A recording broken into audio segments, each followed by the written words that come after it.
International Overdose Awareness Day will be recognized this coming Sunday. And to talk about that, I'm here with the Nick of Time founder, Peter Tshonas. So good morning, Peter. Good morning. Thanks for being here on an early Thursday morning. Now, you created this Nick of Time Foundation in honor of your son, Nick, who passed away from a drug overdose at 24 years old. Tell me a little bit about him and why you wanted to carry on his legacy. Sure.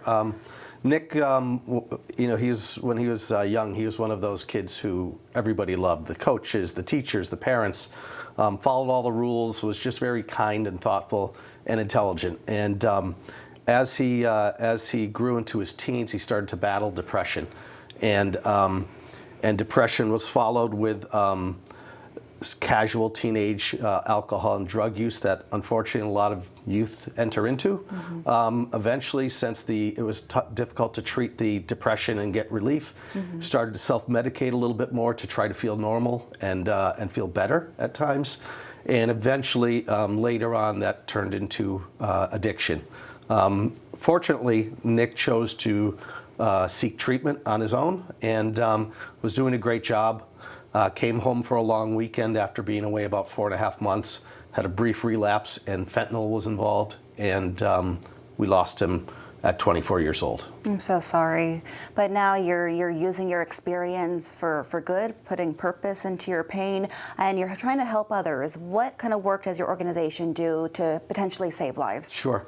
In the Nick of Time, we really formed it for a specific reason, because when Nick passed away, it was very difficult to move forward without him. So we had to figure out a way to move forward with him.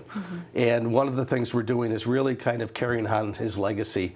When he was away in treatment, we heard a lot of great stories about Nick, excuse me, helping others. And he really was the one who was trying to get others to open up. So we thought, let's form an organization around education and awareness, make young folks, young adults, teenagers, and especially in my case, parents, aware of what's happening out there, and to understand that it's okay to put your hand up and say, I need help. And one of the things you do, you go around schools across Connecticut, bringing that awareness, educating kids, especially about the dangers of fentanyl. We talk about the One Pill Can Kill campaign. Oftentimes, students are experimenting with drugs they think is recreational, think it's safe, and then they make a deadly choice. What other message are you spreading to these kids? So for the kids, I think the biggest thing is you need to make yourself aware of what's out there too, because there could be a moment where you have a drink, where you're at a party and you feel social or peer pressure to partake in take a pill or do something that maybe you wouldn't otherwise. You really have to understand what that means and what that can lead to. Absolutely. What do you want parents to know? What is something you wish you had known prior to Nick's passing? I think that's been probably the most difficult part of all this, is right after he passed, is really the self-reflection. And I think the thing that I want parents to know more than anything is educate yourself to what's going on with your child. Understand who they're spending time with, understanding the activities they're involved with. Understand that in my case with Nick, he had depression. I thought I understood it for the most part, but I had no idea. And what really happened there is I thought, well, maybe he'll grow out of it, or maybe we'll be able to find him some help.